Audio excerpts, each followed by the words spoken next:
60세 이상이 이번 여름 비행기를 타신다면 옷장 속 가방 때문에 뜻밖의 $130를 낼 수도 있습니다. 수화물 요금이나 좌석 업그레이드 비용이 아닙니다. 6월 1일부터 시행되는 새로운 규정 때문인데 이 연령대에 거의 아무도 이 사실을 통보받지 못했습니다. 3주 전 댈러스 공항에서 71세 할머니가 승객들 앞 탑승교에서 가방을 열어야 했습니다. 직원이 꺼낸 건 그녀가 2년간 안전하게 지녔던 물건입니다. 그녀는 탑승했지만 가방은 안 됐습니다. 시작하기 전 지난 여행 때 썼던 기내용 가방을 생각해보세요. 가방 크기를 잰 게 언제였죠? 그 답을 기억해두세요. 7번째 규정을 들으면 왜 지금 이게 그 어느 때보다 중요한지 알게 될 겁니다. 총 7가지 규정이 있습니다. 5번째 규정이 바로 공항에서 나이 많은 여행객들이 가장 자주 실수하는 부분입니다. 첫 번째 규정은 60세 이상 거의 아무도 사용해본 적 없는 연방 프로그램을 활성화합니다. 7번째 규정, 10년 동안 비행기에 실렸던 가방이 이제는 더 이상 맞지 않게 되었습니다.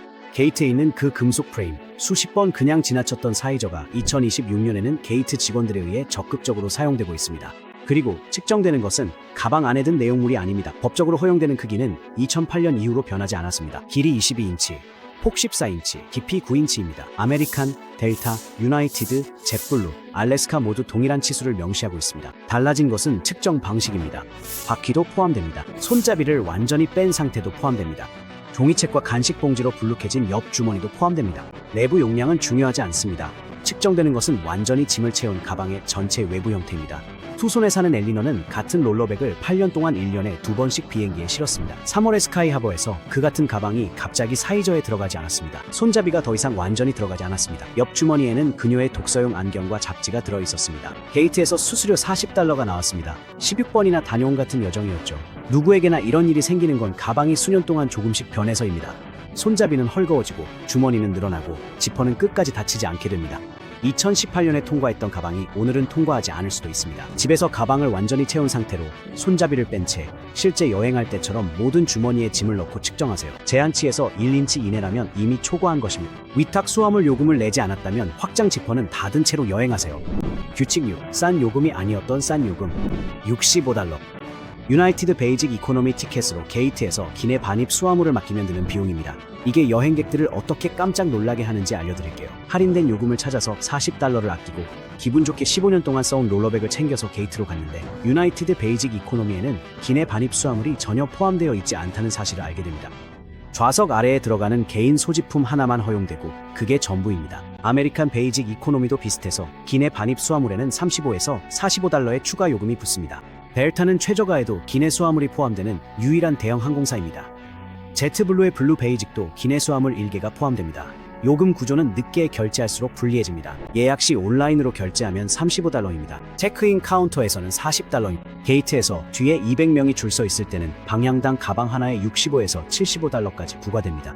2명이 왕복 여행을 한다면 당신이 저렴하다고 생각했던 항공권에 예상치 못한 $300가 추가될 수도 있습니다. 로버트는 손주들을 만나러 덴버에 가는 가장 저렴한 유나이티드 항공편을 예약했습니다. 그는 기본 요금에서 $52를 아꼈지만 출발할 때 게이트에서 $65, 돌아올 때 또 $65를 냈습니다.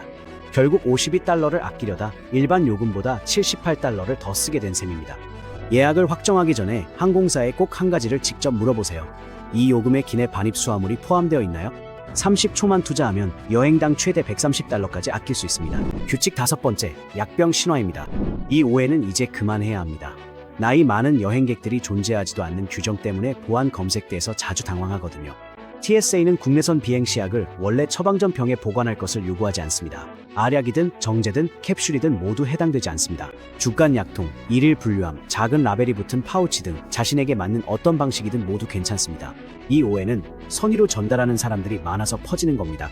누군가는 친구에게 들었고 그 친구는 직장 동료에게 들었고 그 동료는 실제로 국제여행 규정을 언급한 TSA 직원에게 들었을 수도 있습니다. 이런 이야기가 가족이나 사회적 모임에서 돌기 시작하면 바로잡기가 어렵습니다. 그럼 실제로 중요한 건 뭘까요? 일부 지역에는 자체 라벨링 법규가 있지만 이는 연방보안 검색이 아니라 현지법 집행기관과 마주칠 때 적용됩니다. 국제여행의 경우 도착지 세관에서 원래 포장이 중요할 수 있습니다. 그건 세관 문제이지 출발 게이트의 TSA 문제는 아닙니다. 스포켄에 사는 메리는 9년 동안 같은 주간 약통을 사용해왔습니다. TSA에서 원래 약병을 요구한다는 친구 말에 처방약 7개를 원래 용기째 피닉스행 기내 수화물로 챙겼죠. 비행 중에 약병들이 넘어져서 호텔 침대 위에서 약을 다시 분류하며 첫날 저녁을 보냈습니다. 이 모든 것은 전혀 필요하지 않았습니다. 액체약의 경우 3대1 대1 규정에서 면제되지만 반드시 신고해야 합니다. 검색이 시작될 때 가방을 컨베이어에 올리기 전에 분명하게 의학적으로 필요한 액체가 있습니다 라고 선언하세요. 네 번째 규칙, 최근에 바뀐 규칙입니다. 예비 리튬 배터리, 보조 배터리, 휴대용 충전기, 배터리 케이스 등은 2026년부터 화물칸에 실을 수 없습니다. 티켓 카운터에서 붙이는 수화물에도 넣을 수 없습니다. 탑승교에서 게이트 체크하는 기내 수화물에도 넣을 수 없습니다. 예비 배터리는 항상 좌석 아래에 두는 개인 소지품에 넣어 기내에 가지고 타야 합니다. 리튬 배터리를 화물칸에 실지 못하게 하는 연방 금지 규정은 수년 전부터 있었지만 2026년 5월 1일부터 단속이 더욱 강화되었습니다. 아메리칸 항공은 보조 배터리를 1인당 2개로 제한하며 각 100와트시 미만이어야 하고 기내 휴대만 가능하며 선반 보관은 금지됩니다. 타 항공사들도 동참 중입니다. FAA가 기록한 97건의 리튬 배터리 사고가 계기인데 2025년 여객기 발생 82건 중 대부분은 저가 배터리 과열 사고였습니다. 이런 함정은 쉽게 지나칠 수 있습니다. 머리 위 선반이 가득 차서 롤러백을 게이트에서 붙이는 경우가 있습니다. 아무 생각 없이 가방을 넘기게 됩니다. 보조 배터리는 2년 동안 그대로 앞주머니에 들어 있습니다. 그 가방은 화물칸으로 들어가게 됩니다. 이제 승무원들은 바로 이런 상황을 막기 위해 특별히 교육을 받았으며 만약 꽉 찬 탑승교에서 이런 일이 적발되면 뒤에 있는 모든 승객이 지연될 수 있습니다. 제주전 DFW 공항에서 할머니에게 바로 그런 일이 일어났습니다. 그녀의 보조 배터리는 2024년에 가족이 가방을 준비해준 이후로 줄곧 앞주머니에 들어 있었습니다. 게이트 직원이 그 사실을 발견했습니다. 승무원들도 제 역할을 했습니다. 할머니는 비행기를 타셨지만 가방은 안 됐죠. 방법은 간단해요. 보조 배터리나 여분 배터리를 롤러백에서 꺼내 좌석 아래 개인 소지품에 옮기세요.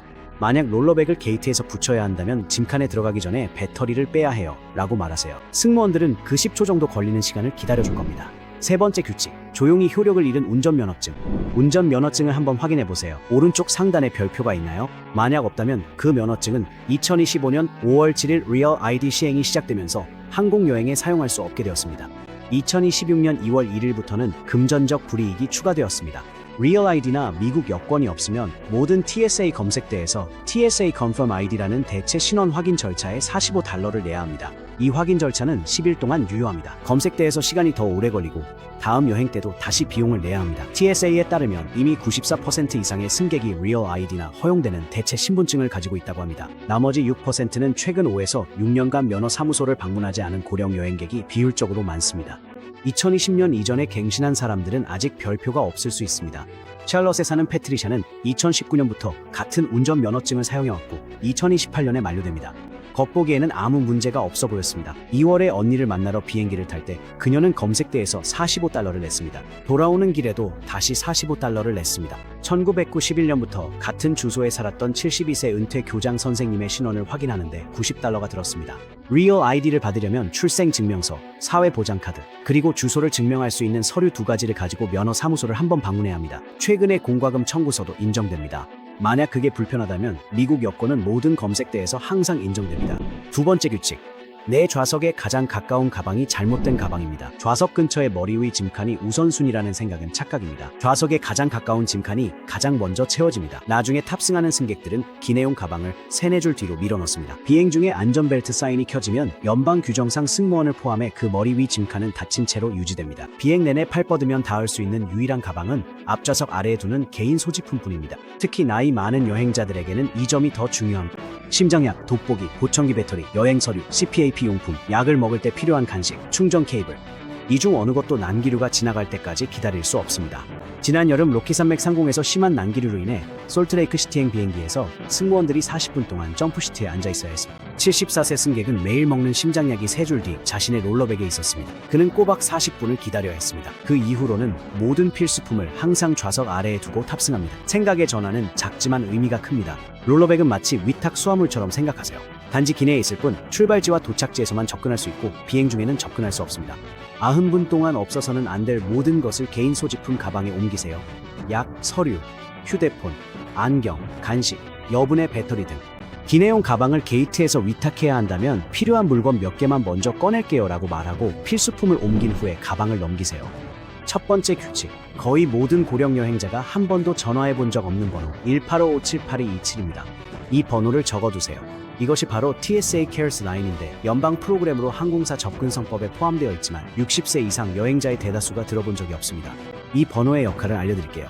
비행 72시간 전 전환에 필요한 도움을 요청하세요. 이동 및 의료 장비, CPAP, 체크인부터 탑승구까지의 휠체어, 보안 검색 추가 시간, 약 복용을 위한 공간, 시력 저하 등 숨겨진 장애 지원 등이 포함됩니다. 그러면 출발 공항에 전문가가 배정돼 티켓 카운터에서 체크인을 돕고 보안 검색과 탑승구까지 동행합니다. 무료이며 연방정부가 제공하고 1986년부터 법으로 보장됩니다. 40년이 지났지만 대부분 이 제도를 들어본 적도 없습니다. 이용객이 적은 이유는 간단합니다. 많은 고령 여행객은 스스로 문제를 해결하고 도움 없이 처리하는 데 익숙하기 때문입니다. 하지만 2026년 공항은 예전과 전혀 다릅니다. 보안 절차도 변했습니다. 줄 서는 방식도 달라졌습니다. 기술도 달라졌습니다. 이런 지원을 요청하는 것은 어려움을 드러내는 것이 아닙니다. 수년 만에 가는 길에서 어느 출구로 나가야 하는지 묻는 것처럼 실용적인 여행 준비일 뿐입니다. 2월에 제임스가 고관절 수술을 받은 후 그의 딸이 대신 이 번호로 전화를 걸었습니다. 전문가가 스카이하버 공항 도로변에서 그를 만나 체크인과 보안 검색을 거쳐 탑승구까지 동행했고 탑승할 때까지 함께 있었습니다. 그는 결국 손녀의 졸업식에 참석할 수 있었습니다. 그 이후로 그는 미리 전화하지 않고 비행기를 탄 적이 없습니다. 이 서비스를 이용하려면 출발 최소 72시간 전에 185-578-227로 전화해서 제 비행기의 TSA 케어 지원을 요청하고 싶습니다. 라고 말씀하시면 됩니다. 나머지는 그들이 알아서 처리해줍니다. 공항에서 여러분의 돈, 약, 그리고 마음의 평화를 지켜주는 7가지 규칙입니다.